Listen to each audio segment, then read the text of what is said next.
சென்னையில் காலமான இசையமைப்பாளர் எம்.எஸ். விஸ்வநாதனின் உடல் பொதுமக்களின் அஞ்சலிக்காக சாந்தோமில் உள்ள அவரது வீட்டில் வைக்கப்பட்டுள்ளது. இது பற்றிய கூடுதல் தகவல்களை அங்கிருந்து தருகிறார் எமது செய்தியாளர் கோகுல். இப்போ அவருடைய வீட்டில் யார் யாரெல்லாம் வந்து அவருக்கு கண்ணீர் அஞ்சலி செலுத்துறாங்க, இது பற்றிய விவரங்களை சொல்லுங்க கோகுல். பிரபலமான பழமையான இசையமைப்பாளர் எம்.எஸ். விஸ்வநாதன் இன்று அதிகாலை உடல்நலக் குறைவால் காலமாகியுள்ளார். தற்பொழுது அவருடைய உடல் அந்த தனியார் மருத்துவமனையில் இருந்து அவருடைய இல்லம் அமைந்துள்ள சாந்தோம் என்ற இடத்தில் இருக்கக்கூடிய அவருடைய இல்லத்திற்கு அவருடைய உடல் தற்பொழுது கொண்டு வரப்பட்டிருக்கு. எம்.எஸ். விஸ்வநாதன் மெல்லிசை மன்னர் என ரசிகர்களால் போற்றப்பட்டு கிட்டத்தட்ட ஒரு 1200 திரைப்படங்களுக்கு இசையமைத்துள்ளார். தமிழ், தெலுங்கு, மலையாளம், கன்னடம் என பல மொழிகளில் இசையமைத்துள்ள எம்.எஸ்.வி தற்பொழுது அவருடைய உடல் காலமான அவருடைய உடல் வந்து சாந்தோம் இல்லத்தில் வைக்கப்பட்டிருக்கு. அவருடைய உடலுக்கு தற்பொழுது ரசிகர்கள் அஞ்சலி செலுத்திட்டு வர்றாங்க. நாளை காலை 10:30 மணி அளவில் பெசன்ட் நகரில் அவருடைய உடலுக்கு தகனம் செய்யப்படும் என அவருடைய உறவினர்கள் தரப்பில் தெரிவிக்கப்பட்டிருக்கு.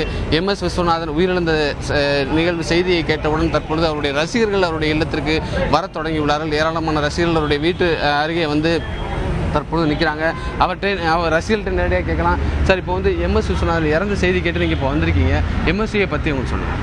அவர் நிறைய திரைப்படங்கள் பாடலில் இசையமைச்சிருக்காங்க. அதுவும் இல்லாமல் சில திரைப்படத்தில் நிறுத்தியிருக்கார்கள். அவரை போன்ற ஒரு இசையமைப்பாளர் இனிமேல் பிறக்கவும் முடியாது, வரவும் முடியாது. இதுபோல் பல ரசிகர்களும் திரையுலகைச் சேர்ந்த நட்சத்திரங்களும் எம்எஸ்வியுடைய இறப்பு செய்தி கேட்டு அவருடைய இல்லத்திற்கு வர தொடங்கியுள்ளார்கள். அவருடைய உடல் தற்பொழுது ரசிகருடைய அஞ்சலிக்காக அவருடைய இல்லத்தில் வைக்கப்பட்டிருக்கு. காலை ஒரு 9 மணி முதல் திரையுலக நட்சத்திரத்தைச் சேர்ந்த ஏராளமானோர் வர உள்ளதாக செய்திகள் வந்து கொண்டிருக்கின்றன. அவருக்கு 4 ஆண் குழந்தைகளும் 3 பெண் குழந்தைகளும் உள்ளார்கள்.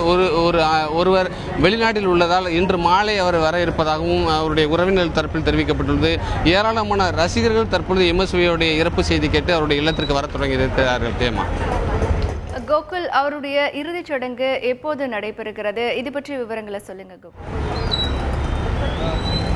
ரசிகர்கள் இன்று முழுவதுமே அவருடைய உடலுக்கு அஞ்சலி செலுத்துவதற்கான ஏற்பாடுகள் அனைத்தும் செய்யப்பட்டு கொண்டிருக்கின்றன. நாளை காலை 10:30 மணி அளவில் சாந்தோமில் இருக்கக்கூடிய அவருடைய இல்லத்திலிருந்து ஊர்வலமாக எடுத்துச் செல்லப்பட்டு நாளை காலை 10:30 மணி அளவில் பெசன்ட் நகரில் இருக்கக்கூடிய மின்மயானத்தில் அவருடைய உடல் தகனம் செய்யப்படும் என உறவினர் தரப்பில் தெரிவிக்கப்பட்டிருக்கு.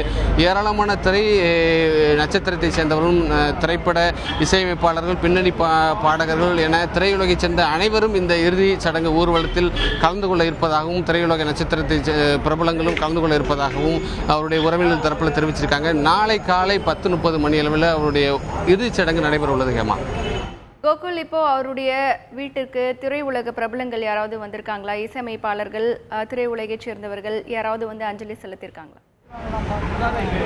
அவருடைய இறப்பு இன்று அதிகாலை நடந்துள்ளது. அவருடைய இறப்பு செய்தி வந்து தற்பொழுது ஒரு காலை 6 மணி முதல் தான் தற்பொழுது இறப்பு செய்தி வந்து அனைத்து திரையுலக நட்சத்திரங்களுக்கும் சொல்லப்பட்டு வந்து கொண்டிருக்கிறது. சாந்தோமில் இருக்கக்கூடிய அவருடைய இல்லத்தில் தான் தற்பொழுது அவருடைய உடல் வைக்கப்பட்டுள்ளது. ஆகவே இதுவரை எந்த திரையுலக நட்சத்திரங்களும் இதுவரை வரவில்லை. ஆனால் திரையுலக நட்சத்திரத்துக்கு எல்லாருக்கும் தகவல் சொல்லப்பட்டிருப்பதாகவும் இன்று காலை ஒரு 9 மணிக்கு மேல் அனைத்து திரையுலக நட்சத்திரங்களும் அவருடைய உடலுக்கு இறுதி அஞ்சலி செலுத்துவதற்காக வர இருப்பதாகவும், மேலும் அவருடைய இறப்பு செய்தி கேட்டு ஏராளமான எம்எஸ்வியுடைய ரசிகர்கள் தற்பொழுது வர தொடங்கியிருக்காங்க. ஏராளமான ரசிகர்கள் வந்து வீட்டு முன்னாடி வந்து ஏராளமான ரசிகர்கள் வந்து கண்ணீரோட அவருடைய உடலுக்கு அஞ்சலி செலுத்துவதற்காக காத்து கொண்டிருக்கிறார்கள். திரையுலக நட்சத்திரங்கள் இன்னும் சற்று நேரத்தில் வர தொடங்குவார்கள் என அவருடைய உறவினர் தரப்பில் தெரிவிக்கப்பட்டுள்ளது. ஹேமா.